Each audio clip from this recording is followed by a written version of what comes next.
Hello, Guru Nation. Welcome back to another episode and another live stream. We go live, we do interviews, some usually separately, but today we're combining it because I like doing live interviews too. And I think this interview of all is going to be interactive because we've got a job recruiter on. And let me introduce you to her. This is somebody everybody's got to get to know. Lindsay Summers. She's a director of pharmaceutical consulting division, recruiting, business development, and account manager for Green Key Resources. She is based out of Denver, the greater Denver area. And I just learned that she went to the University of Colorado at Boulder, which is a very nice campus.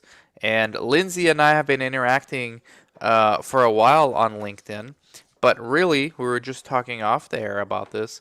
Clubhouse kind of solidified our networking relationship because Lindsay's in there every Friday when we do our Clubhouse mixer and always has good things to say. And you know what we're going to do under the Guru Nation club is we're going to have, and this was Ashley Margot's suggestion, a career day like every week, right? Where instead of doing the mixer, we're going to keep that, but we're also going to add like a career day. Ask your career questions, different things like that. So if you are in the comments, if you're on Facebook, if you're on LinkedIn, if you're on YouTube, we need to see the comments coming through. We need to see the likes going up. If you're watching live, you get to ask questions. If not, we're going to have Lindsay's information in the show notes if you're listening on the podcast, and on the YouTube channel, Lindsay's info will be below the video. So with that being said, we got rolling on the bottom of the screen. Clinical research is booming. I don't know how many times I've been saying that this year. I sound like a broken record. But I want to hear it from you, Lindsay. Like, people are sick of hearing from me. So let's hear from you, Lindsay. How's everything going? And is clinical research booming? Oh my gosh. Yes, Dan, so happy to be here and nice to interact with you live. I know we followed each other for a number of years on LinkedIn, and so great to have this conversation. So, in the crux of things, I say things every single year. It's never been busier. It's never been busier. Now, it's definitely never been busier. So, absolutely, the clinical research space is booming. Clinical operations, site level, sponsors, CRO, and other functions that touch clinical research. It absolutely is booming. So the sky is the limit for folks that are out there. I know there's a lot of individuals that are trying to get their foot in the door. So hopefully we're able to provide some advice there. But there's room for experienced talent, really folks across the board, including to work on-site, remote, travel. So happy to be here to support the profession and answer any questions. And just give us a background, Lindsay, as to Green Key. What is your role? What does Green Key do? Those kind of things. Yep. So Green Key is a recruiting firm. We are based in New York City. We do nationwide recruiting. I happen to sit in the pharma division, although we specialize in pharma, biotech, IVD, device, some digital health, really across the board. About half of our work is perm recruiting. The other half is contract recruiting. We do some FSP work as well, in addition to that, on both the sponsor and the CRO side of the world. And it runs the gamut from small companies to large companies, sponsors, CROs, consulting firms, really across the board. And our team, in our pharma division in particular, we have something like 250 years of experience on our team in Denver, Chicago, Cary, North Carolina, Orlando, Florida, and New York City. Awesome. And what does FSP stand for? Functional service provider.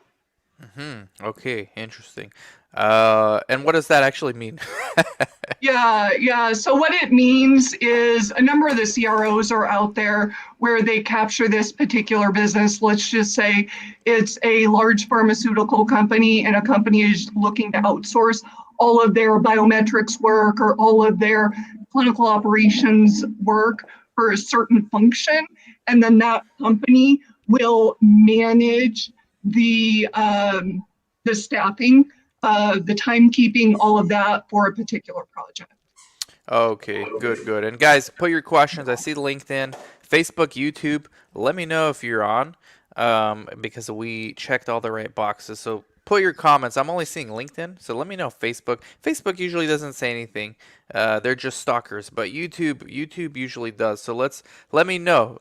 Let me know what's going on. What is the Brennan asks, what is the greatest challenge in working with CROs at the site level?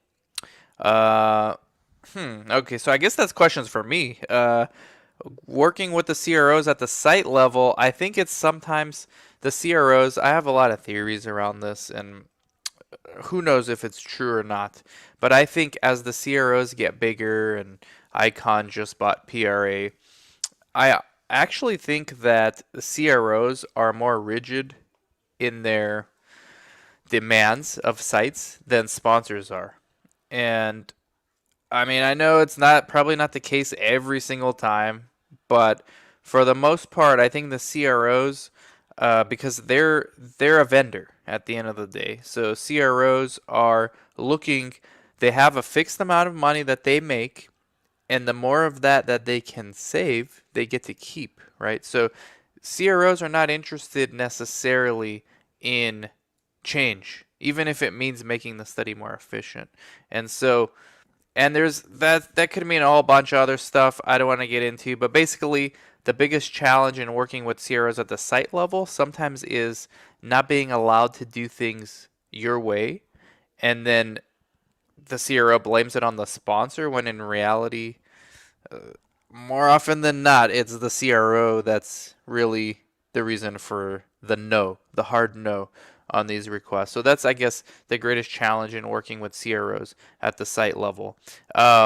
What's one of your greatest challenges, Lindsay? Let's see if the people on here watching can help out. Like, what's some of your greatest challenges this year? Because this is, as you can see, clinical research is booming.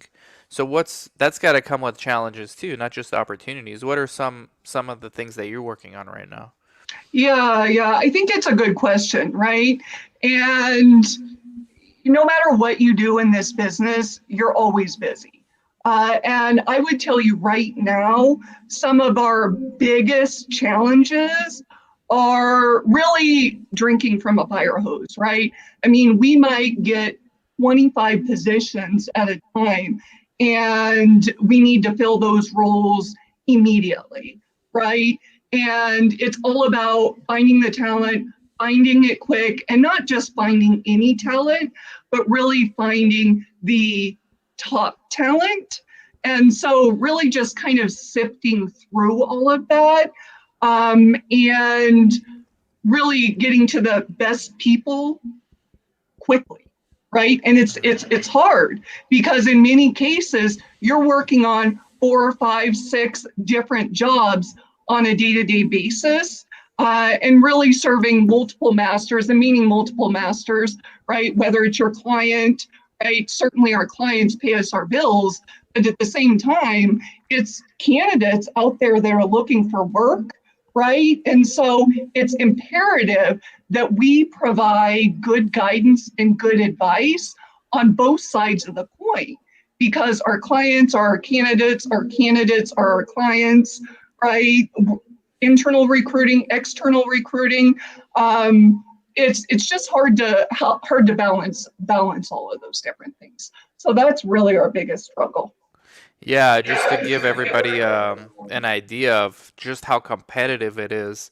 One of our study coordinators, well, one of my former study coordinators who moved, so I hooked him up with another site, and he was a coordinator. Basically, he's been a coordinator for 8 years. He had a LinkedIn profile, and he put it wasn't active. He wasn't really using LinkedIn, but he did put his career on there. And he added Latinos in clinical research to it because he's an ambassador. And somehow the algorithm sees and found him, right? And a recruiter found him. And he wasn't looking for a job as a CRA. But guess what? He just got hired as a CRA and he's not even looking. So, what does that tell you about the need for qualified researchers in this space? I mean, it tells you everything you need to know. How Hmm. often is it that someone who's not looking is being targeted without doing anything on LinkedIn? I mean, I guess in your world, Lindsay, it happens quite often. Yeah, I mean, I love that point, and thanks so much for sharing that story. How very exciting to be part of that person's journey, right? Yes, I would like to How thank exciting. Latinos in clinical research for switching the algorithms and getting him noticed. Yeah, absolutely, absolutely. And really, I would say, regardless if it's today, 5 years ago, 10 years ago, 5 years from now, the best time to look for a job is when you're not looking, and particularly in the world of research. I mean, if you're looking for stability, first of all, this is not the industry because drugs fail all the time, companies get acquired, whatever. There's products, there's patent cliffs, things like that, right? And so you never know when that next great opportunity is going to come your way.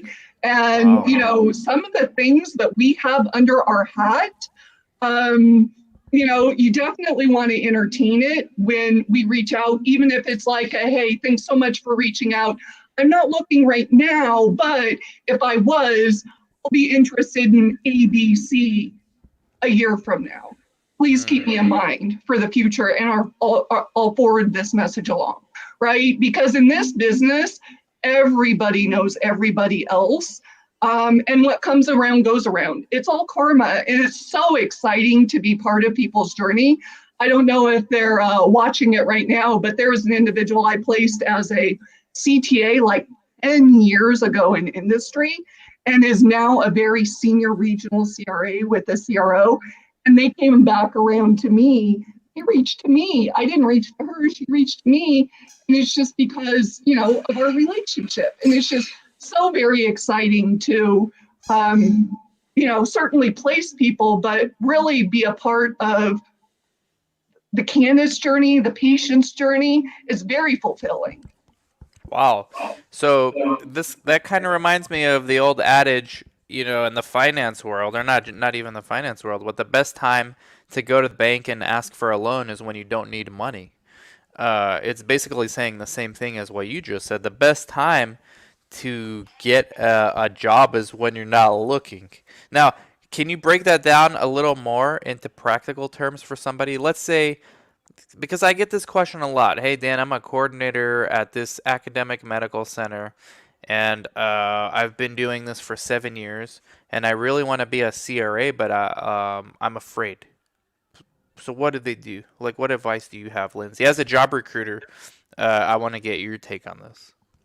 Yeah, yeah, yeah. I mean, absolutely. And I think the very first thing is, I mean, if you're seeing this stream right now, maybe you're not commenting on it. A lot of people don't comment or they don't like, but there's a lot of people that watch. I mean, that's the very first step, right? A lot of people feel like, oh, well, I'm so loyal to a company that I've not looked for a job in a really long time. It's almost kind of like they're cheating or something like that. But you have to look out for you, right? And I think every piece, right?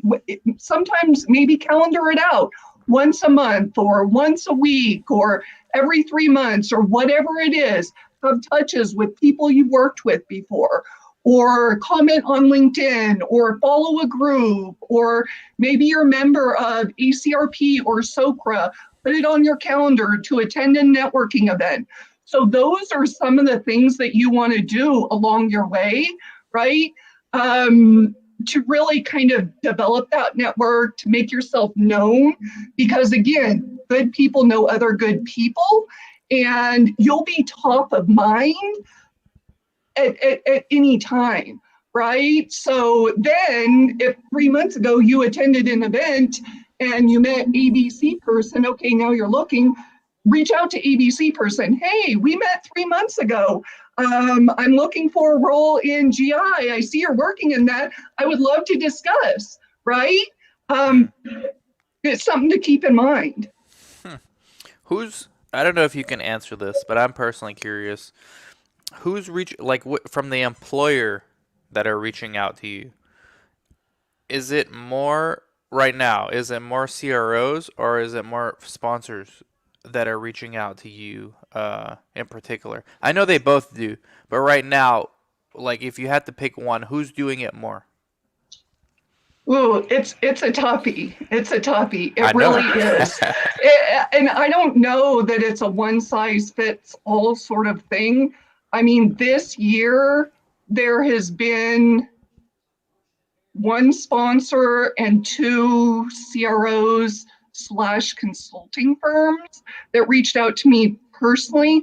That said, I mean, my personal book of business is probably 70% sponsor and 30% CRO consulting firm. And most of them are known companies or known companies in the news. They may not necessarily be huge companies. Yeah. Everyone really, they want the best of the best that's out there, right? Wow. And I think me or really anyone else out there, I mean, we can't place everyone. It's not going to happen, right? Yeah. But even if we can do our part, right? I mean, I see Christine replying right now. I mean, she's a wealth of knowledge. I think down in San Antonio, and she just landed a new role, and I'm thrilled for her. And Clubhouse she does an Queen. excellent job. Latino and Research Ambassador, Latinos in Clinical Research Ambassador, and a Clubhouse Queen, always dropping gems. Christine, I've got an idea for a side gig for her, but we're gonna keep it between me and her right now until she's ready to do it. Before we get into more viewer questions, Lindsay, I had a question. I'm just personally curious because I know job recruiters, varies from company to company, but where you are you just responsible for finding candidates for roles, or are you also responsible to your company for finding employers that want to use your services? Yeah. Oh my gosh. Great questions, Dan. Really, really good question. So really what you're asking is there's a couple of different types of recruiting. And so maybe we'll start there, right? So I'm an agency recruiter, meaning that I'm not a corporate recruiter. Our partners are on the corporate side, right? CRO sponsor sites, whatever. Um, I'm what you would call a full desk recruiter. I grew up as a candidate recruiter, meaning that I would just find candidates. However, because I've been doing this a really long time, my candidates from 10 years ago that I placed as CTMs or directors or whatever are now VPs or heads of CEOs or whatever they might be, right? So a lot of the business that I personally do, I'm about half and half. And so it's also a double-edged sword, right? Because again, going back to that multiple masters, I work on the candidate side really at all levels. My sweet spot is like manager through executive director. That doesn't mean that I don't place, like CTAs, right? But then one of my biggest placements last year was a VP of Clin Ops. So Wow. I really do both and also manage and develop a small team of recruiters here in the Denver area. I would tell you most of the industry recruiters on the agency side in our industry, most of them are either client or they're account manager or business development people. I just happen to do both, but I'm also experienced in doing both. Wow, great. That sounds really cool, and actually makes sense because funny how that works, Lindsay. But you place somebody, 10 years go by, and in research with all the opportunities that there are, they become the decision maker at their organization, and they remember you because you're a great recruiter, so you're probably keeping in touch with them regularly and using LinkedIn and all that kind of stuff. Let's get into some of these questions because I could spend an entire episode just on that, and maybe we'll come back to that because I'm personally curious um, how you're doing biz dev, like for yourself, for the company. But let's get to I'm not gonna be selfish. I'm gonna go with the questions right now because the viewers and I gotta see hearts, likes, comments, shares, subscribes. Only 1 out of 4 of you watching this on YouTube are subscribed. How is that even possible? Only 1 out of 4. You watching this, you're not subscribed. Let's change this and hit the bell button too. All right, here we got Neha. I love Neha. She's always on. How do you get noticed when you have less experience?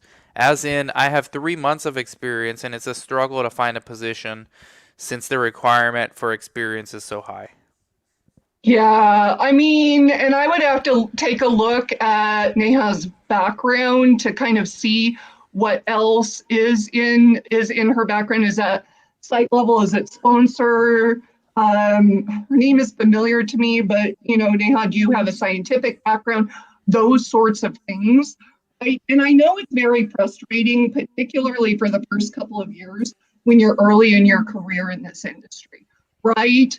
I would tell you that sometimes it's hard to get noticed just simply when you only have a couple of months of experience. Like, how much can you actually learn in that time frame? And when it comes to clinical trials, a lot of times companies will expect people to come in the door in certain positions when they've started up studies or closed out studies or have in trial like entire startup through closeout, right? Global studies are different, right? But it's hard. And how do you get noticed? Neha is doing what you should do first and foremost. She's asking the question. People are going to see her comments, right? She's liking things, right? I mean, you're doing all the right things to get noticed, and it doesn't happen immediately. You can't immediately turn on a switch, but you're doing the very first, thing by asking the question and getting to know people, and someone's going to give you that opportunity. It may not be through just a job post, a blind job post, but I mean, Dan may know someone. He might be able to hook you up. You never know. Definitely, and Latinos in clinical research, you got to network, you got to do exactly what you're doing. Be active on these live streams. People are going to see your comments, not just on LinkedIn, but this is going on YouTube, Facebook, as well as podcasts. So people are going to hear or actually see your name on the screen if they're watching. My advice would be small is the new big. And let me tell you, okay, when I run sites, I used to run sites more hands-on than I do now, but I was in charge of hiring. And when a site needs a coordinator, you jump at anyone with just a potential. So when we were recruiting coordinators, I didn't even expect to ever find an experienced coordinator. I was just hoping somebody with potential who did their homework and knows what research is and really knows that that's what they want to do. Because the worst thing I would want is to hire someone who has no idea what research is and then they figure out they don't like it 3 months in. Now I just wasted time and money and effort. There's always something you can do to separate yourself, even if you don't have any experience. Let me tell you, if you had 3 months of experience as a coordinator, and I'm looking just for zero, I'm okay with zero experience, just potential, and you have 3 months of experience, I know, I mean, you're like light years ahead. Like from 0 to 1 is infinity. From 1 to 2 is just 1. So you're competing. You may only have 3 months of experience, but at the right company, like smaller usually, you are against candidates who have 0 months of experience. So you are a senior in that case, even though it doesn't seem like it. You are senior level, Neha. And so it's all about context, right? All about context. And I was going to say too with that, Dan, if Neha is still listening, that you know I guess some of my advice is a little bit skewed only because as an agency, when people come to us, they of course have to pay us a fee. So a lot of times for entry level, junior level people, they're not going to pay us fees to go out there and find people that only have a small amount of experience. A lot of times what they will do though, is you may have to be flexible on taking a contract job versus a perm job. I would jump at that chance, right, to get a CRC role. If you have the opportunity on the contract side and you can do it, or maybe you'll have to be a little bit flexible in terms of money or whatever it might be to get that foot in the door. I would definitely do it, and particularly for the first couple of years in industry, being flexible will really help you out in the long run. Yeah, Neha's adding some more color. I have 5 years of experience in healthcare, 3 months in imaging CRO. I have a bachelor in computer science. So yeah, I mean, to somebody who in the land of the blind, the one with one eye is king. Okay, so just it all depends on context. Okay, here's Diogo Mendez. I don't know if it was already discussed, but do you have any tips from recent graduates to get their first jobs? Thanks. So let's go with Lindsay, the recruiter, first, because this is what she does. Yeah, I mean, again, really the tips, and I know we touched on a little bit of this. I guess, what are the tips from recent graduates to get their first job? I would turn that question on the candidate and say, what is it that you want to do? Right. And I think it's hard when you get on the phone with someone or someone applies and it's not like super clear what they want to do and why they want to do it. Right. Even if you're a fresh grad and you have little to no experience, at least put something at the top of your resume that says looking for entry level role in clinical research. And then maybe put like 4 or 5 bullets at the very top, bachelor's in healthcare administration, or 5 years, let's say you were in some sort of patient support role during college, worked at ABC doing whatever, right? All of that's very relevant experience. You need to make it very clear to people what it is that you want to do and why you want to do it, because tens of thousands of people are also trying to do the same thing, especially around kind of this time of year where we have graduation coming up in like 2 months. Thank you for pointing that out, actually, Lindsay, because I haven't thought about the fact that the job pool of candidates is always growing, right? Because there's a new wave of graduates every year.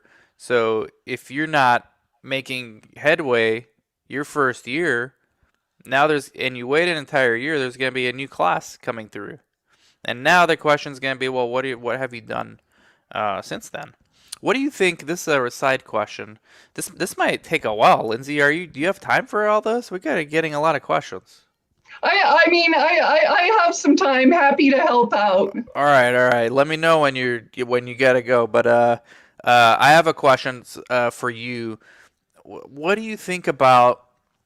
Let's say people are interning, so it's not a paid experience, but like for example, in our CRA Academy, they have internship experience. They're doing monitoring reports and all that stuff, but it's real stuff. So we put that on their resumes.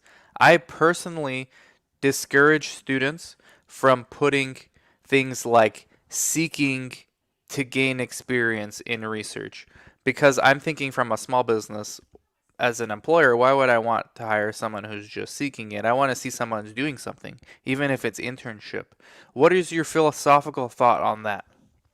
Yeah. I mean, and I've seen a number of resumes from folks out of a variety of different programs, right, where they put on their LinkedIn and on the resumes where they say like aspiring clinical researcher, right?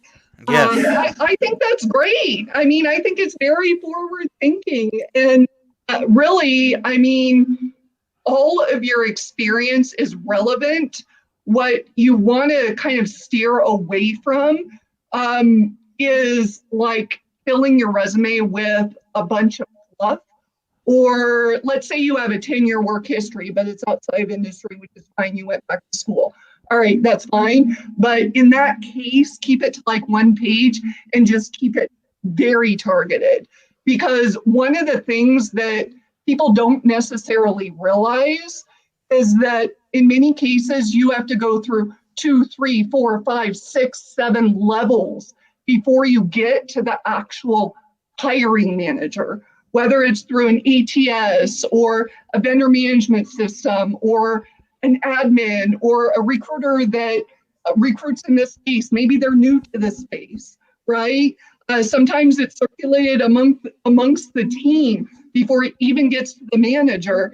And in those cases, you just need to take it from each one of those people's perspective, and each key person in that chain has to say, yes, this person is worth forwarding along. Yes, this makes sense. So just make it very obvious about where your experience is and what you want to do. Okay, good advice actually. Very good advice. Hey Dan, I have been a coordinator for an academic institution for 3 years. You see, guys, it's not making this up. People are in this position.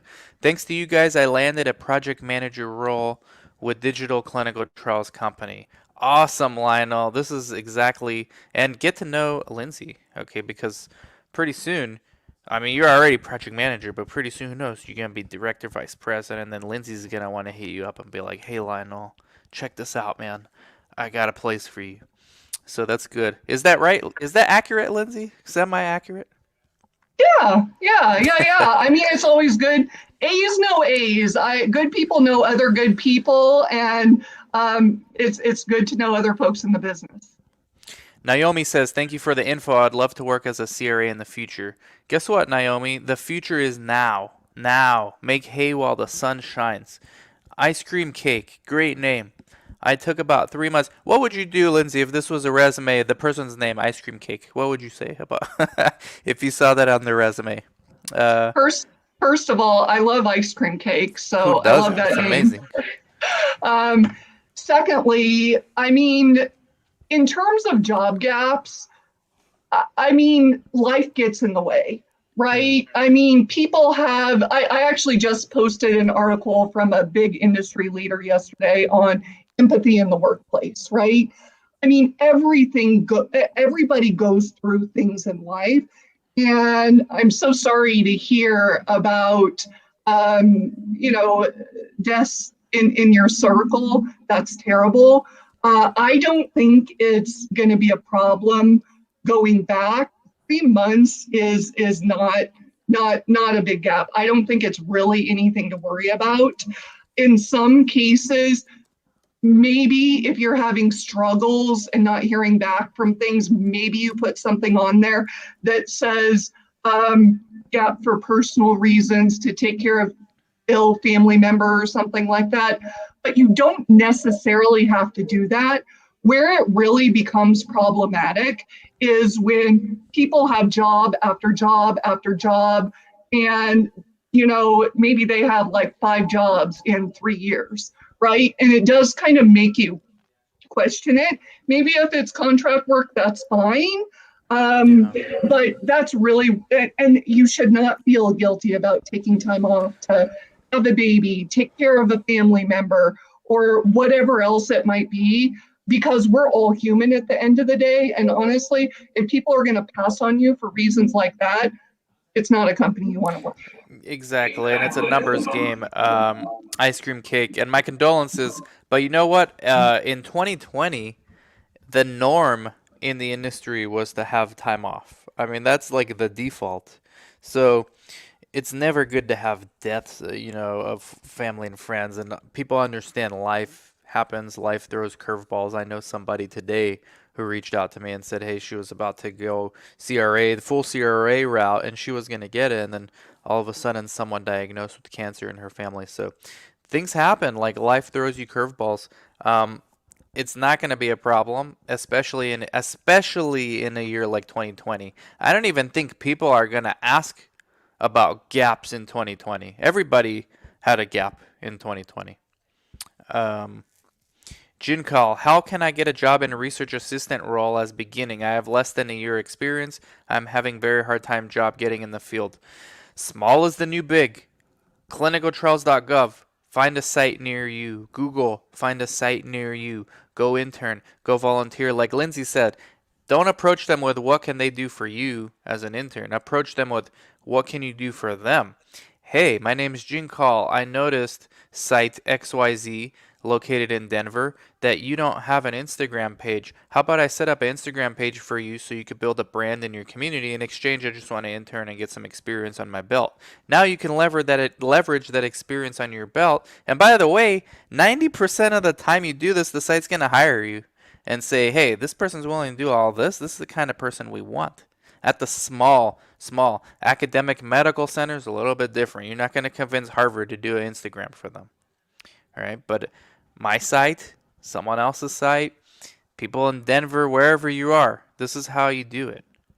Okay, it's you want abnormal results, you got to do abnormal things. Man, we got a lot of questions. All right, let's get through them, Lindsay. This is breaking all kinds of records for comments.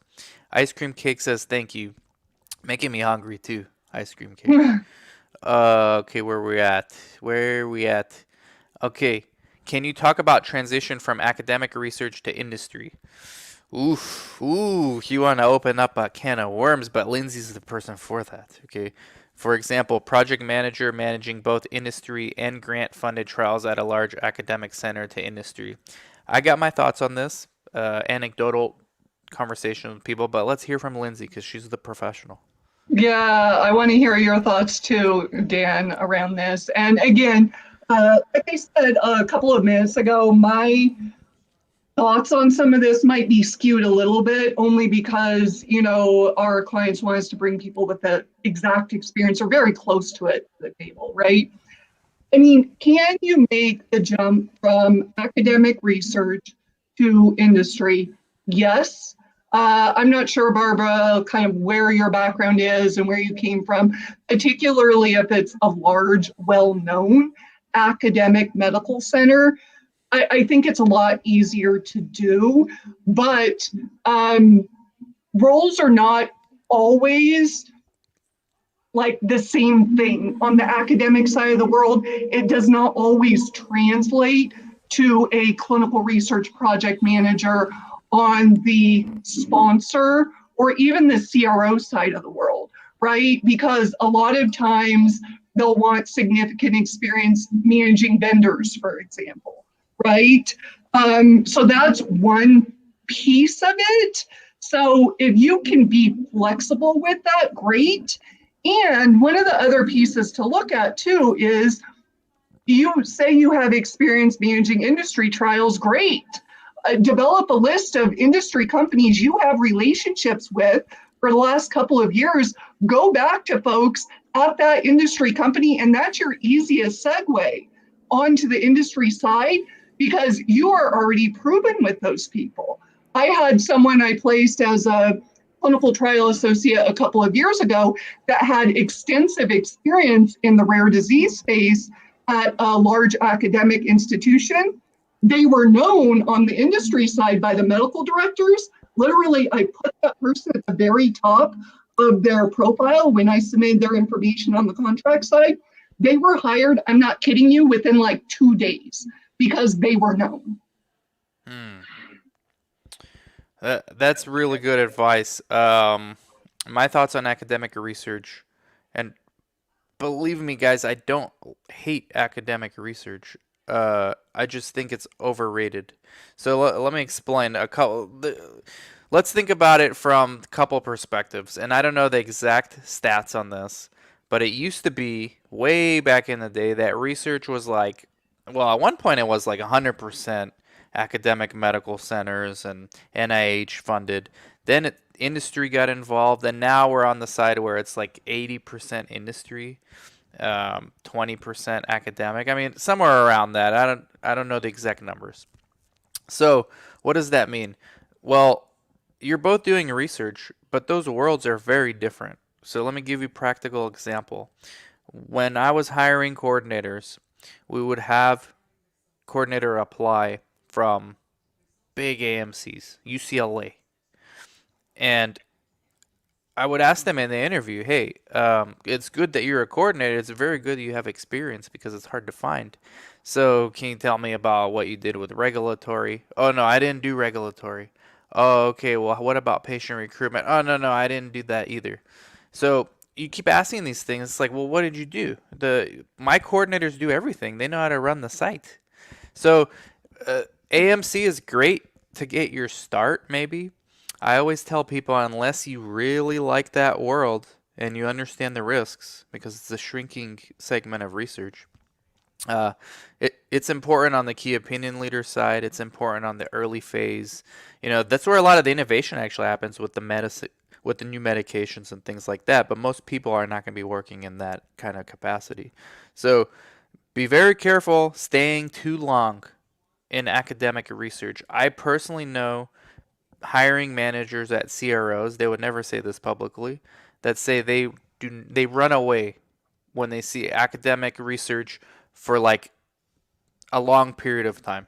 They run away. Why? Because you've already got those habits in your almost in your DNA to where you almost can't function in a private setting, even though you probably can. Not everybody is like this, but this is the stereotype you get. So be very careful with academic research. It's great to get started. If you like that world, stay. There's obviously room to grow there as well.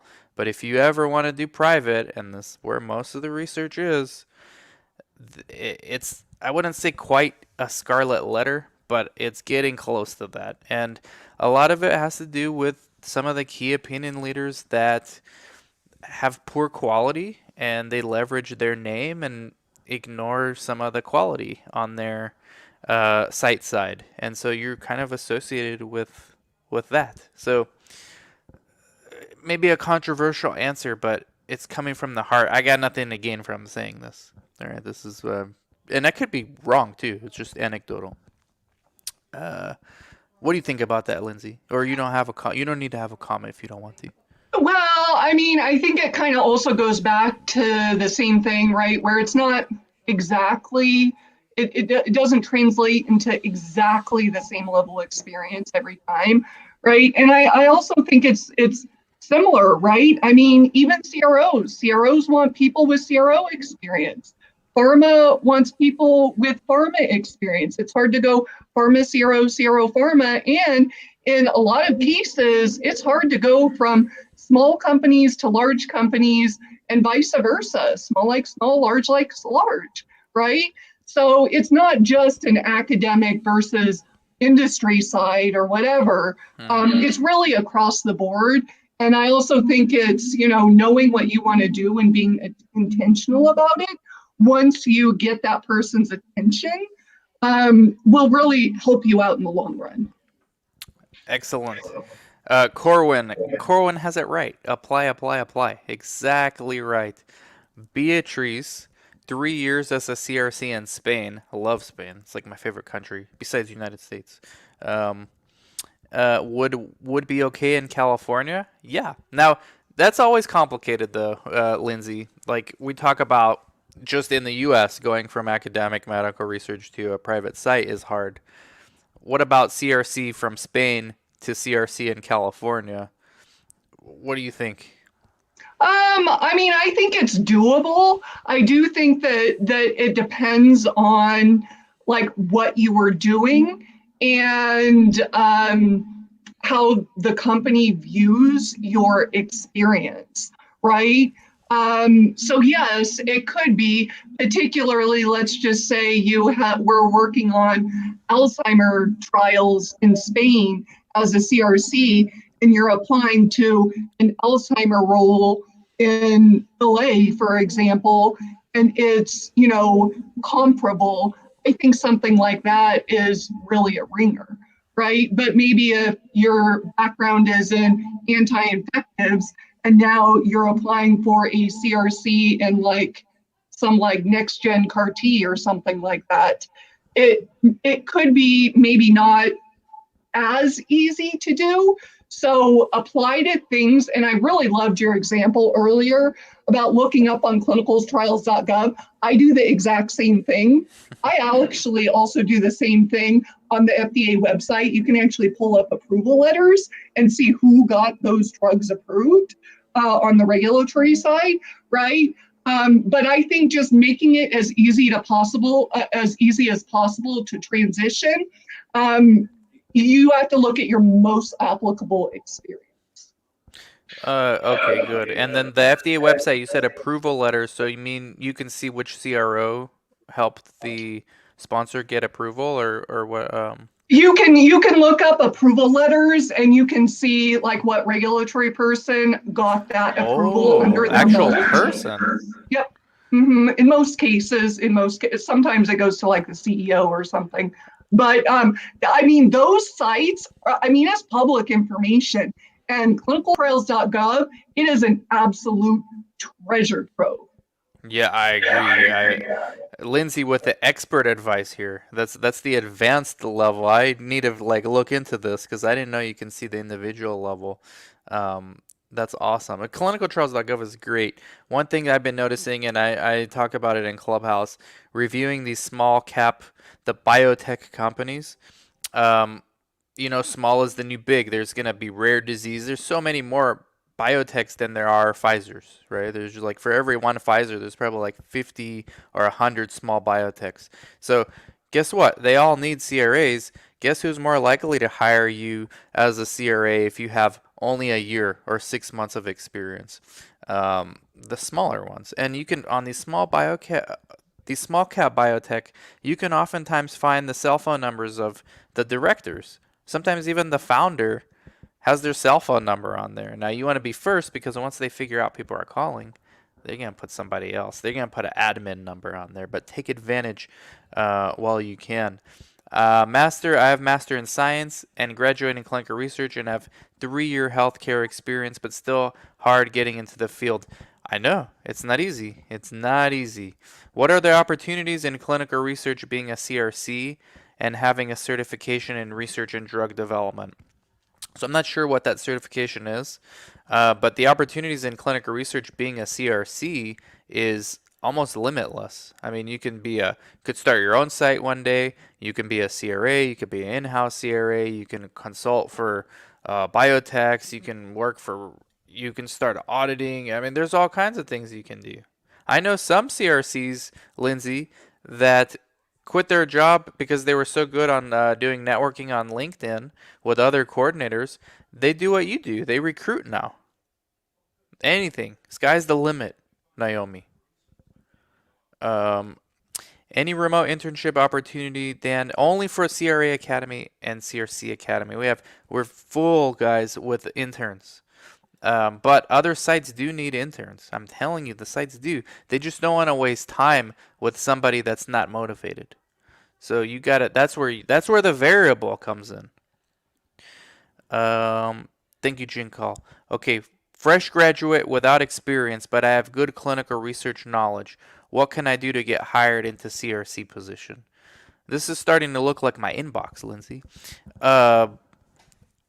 Guys, you gotta go Google and apply to sites and go figure out where they're lacking. Most sites don't have a good Instagram, if any. Most sites don't have a Facebook page. Most sites don't know how to blog. Most sites would love BizDev. You know one of the easiest things you can do? Go on clinicaltrials.gov and apply for get study leads for sites. Just mine it out. Hey, I know you do asthma. I went on clinicaltrials.gov. I found 10 contacts of studies that are ongoing right now that are doing asthma studies. I'm bringing this to you, site owner. They're obviously going to say, well, what do you do? What, Cynthia, nobody does this. What is going on? And then you say, well, I want to be a CRC. Well, just what you put here is what you tell them. With the cute, adorable face that you got on, too. I put together a document over the last couple of years. I know I posted it to LinkedIn. I'll try and drop it in this chat. I think it's on LinkedIn or maybe on YouTube. I'll send it to you, Dan. So it's like a long document with all kinds of resources about how to get in, the questions to ask, how to approach people, professional associations, just all kinds of things that answer a lot of these questions. And maybe that'll be helpful for folks. Wow. Okay. That'd be very helpful.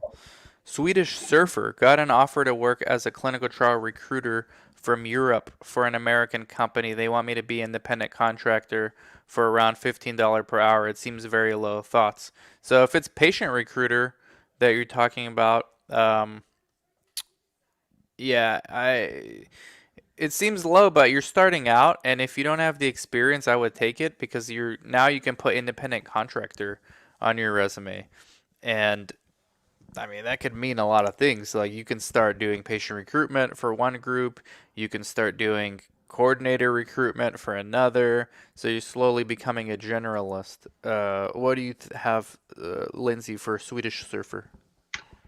Yeah, I mean, clinical trial recruiter from Europe for an American company.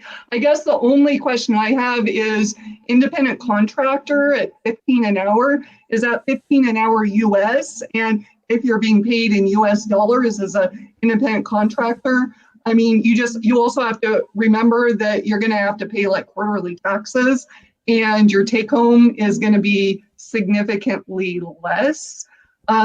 Two, I mean, it is a foot in the door though, so it depends on how flexible you're willing to be and how long you're willing to be in that position. So Hmm. we might need some more information about that, but Yeah, I think it's good advice. My advice always boils down to what's the alternative. If the alternative is doing nothing, then you do this, right? Because 15 an hour is still better than nothing, and just you get to put the experience on your resume. Naomi says certification would be to design clinical trials. Oh, perfect, perfect. Okay, that's a good certification to have, but it's not going to get you really any. I mean, what matters more than certification is doing it, having done it. So it's a good start though. It's definitely not a waste of time to have that. I think we got through all the questions. Unless there's more, you guys put the hearts, likes, comments. Thank you, Lindsay, for taking so much time out of your day to do this. Your LinkedIn's gonna be blowing up now with people reaching out to you, especially after you suggested that resource. Uh, yeah. And I'll pop it in there and send it over to you. And if there's any other questions, I'll do what I can to help. Maybe we can have a follow up. And happy to add to the community. And congratulations on everything you're doing, Dan, with Latinos in clinical research. Love your sessions and everyone that's helping out. And very excited for everyone. Thank you, Lindsay. We got one more. Let's do this one, then we're done, guys. Are there many per diem temp contract jobs out there for CRAs? Um, Per diem, I guess that means more part-time as needed. I mean, some, yes. Contract jobs, absolutely. There's a lot of contract roles. A lot of the roles that we're picking up these days, they're contract W-2, like 40-hour a week sort of roles. Some of them with the major CROs, but also, smaller sponsors and things like that. So there's plenty of them out there for sure. All right, I lied. One more, because this one's good. Catherine, 14 years experience, CRC. See, I'm telling you guys, this is like a very common thing with BS and knowledge in multiple specialties, protocol writing included, ready for change ideas. I can do an hour on this topic, but let's go with Lindsay's strategy. Yeah. I mean, maybe transition to the sponsor side or CRO side for sure. But I really like the protocol writing. One of the areas I've spent a lot of time in over the years is medical writing, regulatory. I mean, medical writers are very much in demand. One of the very early people that I actually placed from a big research institution was actually doing that exact same thing, protocol writing, and is now a very successful medical writer. So, I mean, those folks are needed. That's your differentiator right there, Catherine. I would suggest clinicaltrials.gov, map out all the biotechs. You can just watch some of my videos, and like when I review a small cap biotech like KMPH, for example, On just put it on Yahoo Finance, KMPH. It'll show you related companies. So there are other small biotechs.